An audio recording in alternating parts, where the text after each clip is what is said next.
And the fifth angel blew his trumpet, and I saw a star fallen from heaven to earth, and he was given the key to the shaft of the bottomless pit.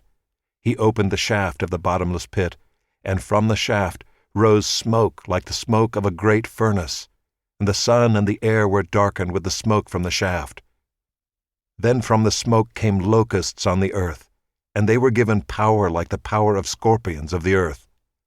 They were told not to harm the grass of the earth, or any green plant or any tree, but only those people who do not have the seal of God on their foreheads. They were allowed to torment them for 5 months, but not to kill them, and their torment was like the torment of a scorpion when it stings someone. And in those days people will seek death and will not find it. They will long to die, but death will flee from them. In appearance, the locusts were like horses prepared for battle. On their heads were what looked like crowns of gold. Their faces were like human faces, their hair like women's hair, and their teeth like lions' teeth. They had breastplates, like breastplates of iron, and the noise of their wings was like the noise of many chariots with horses rushing into battle. They have tails and stings like scorpions, and their power to hurt people for 5 months is in their tails.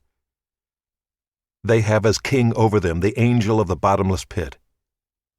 His name in Hebrew is Abaddon, and in Greek he is called Apollyon. The first woe has passed.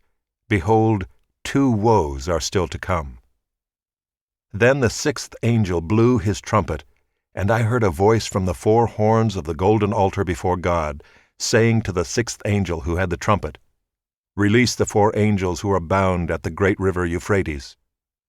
So the 4 angels, who had been prepared for the hour, the day, the month, and the year, were released to kill 1/3 of mankind.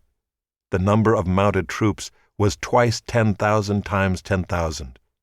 I heard their number.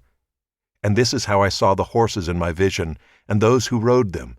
They wore breastplates the color of fire and of sapphire and of sulfur, and the heads of the horses were like lions' heads, and fire and smoke and sulfur came out of their mouths. By these 3 plagues 1/3 of mankind was killed, by the fire and smoke and sulfur coming out of their mouths.